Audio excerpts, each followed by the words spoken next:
Hello, xin chào mọi người, chào mừng mọi người đã quay trở lại với kênh Sen Đá của Tâm. Chúng ta lại một lần nữa quay về với mùa hè nóng nực rồi mọi người ạ. Mình sẽ cho các bạn xem nhiệt độ ở vườn của mình. Hiện tại đang là 35,7 độ C với độ ẩm là 50%. Và bây giờ đang là khoảng 10 giờ 15 phút sáng. Và đây là cái nhiệt độ được đo ở bên dưới một lớp mái poly cách nhiệt và một lớp lưới lan giảm nắng 50%. Mặc dù đã có một lớp mái và lớp lưới cách nhiệt thì các bạn cũng có thể thấy rằng nhiệt độ vẫn còn đang khá là cao so với khung nhiệt độ phù hợp dành cho sen đá. Hôm nay mình sẽ nói về một nguyên nhân khiến cho sen đá dễ nhiễm bệnh hơn vào mùa hè ở xứ nóng nhé. Sen đá là một trong những loại thực vật có khả năng chịu đựng trong thời gian dài mà không cần nước tưới. Lý do cho việc này nằm ở những chiếc lá mọng nước của chúng. Những chiếc lá này chứa một cái lượng nước đủ để nuôi dưỡng cây trong một thời gian dài khi mà không được tưới đầy đủ. Và các bạn cũng sẽ thấy rằng vào mùa hè khi thời tiết dần trở nên nóng hơn thì cây của bạn cũng sẽ xuất hiện nhiều tầng lá khô ở bên dưới hơn. Đây là một cái cơ chế bảo vệ của sen đá. Chúng xuất phát từ việc các bạn mới trồng và sợ tưới cây vào mùa hè.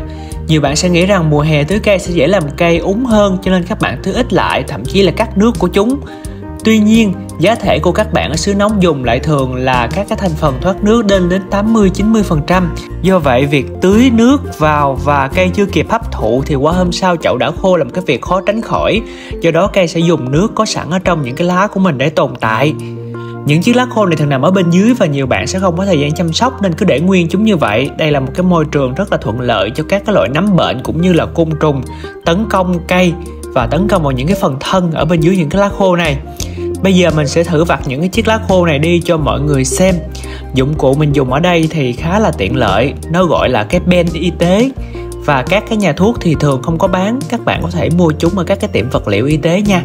Nó có dạng hình kéo và gấp rất là chặt, hơn nữa cái đầu cái cây pen này cũng không có nhọn, cho nên có thể tránh được việc khi gấp lá khô các bạn vô tình đâm làm thủng các cái lá còn lại nha. Khi mà nhặt các cái lá khô đi thì phần thân bên dưới sẽ thoáng hơn rất là nhiều. Chúng ta cũng sẽ dễ dàng phát hiện những cái nhánh cây đã bị khô, bị teo thân hoặc là bị côn trùng tấn công. Từ đó sẽ dễ dàng hơn cho cái việc xử lý để bảo vệ cây của chúng ta. Các bạn cũng cần là đặc biệt chú ý đến những cái lá mà nó chưa khô nhưng mà đã bị chuyển sang màu đen và dạng mọng nước.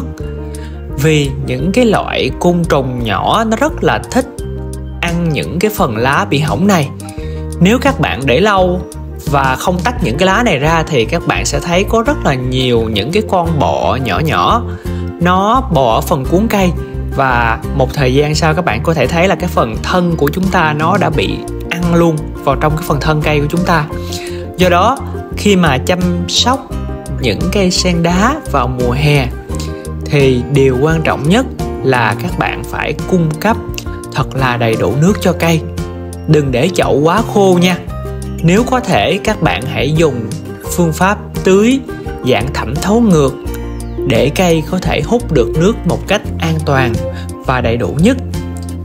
Khi các bạn thấy có những cái lá khô thì hãy chăm chỉ và dọn dẹp chúng, nhất là những cái tầng lá bên dưới của các cái dòng sen dạng liên đài.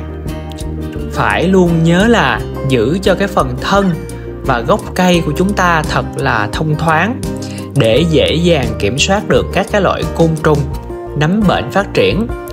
Vào mùa mưa thì các bạn nên vặt những cái lá khô vào buổi sáng để nắng có thể làm khô những cái vết thương của cây nhanh hơn.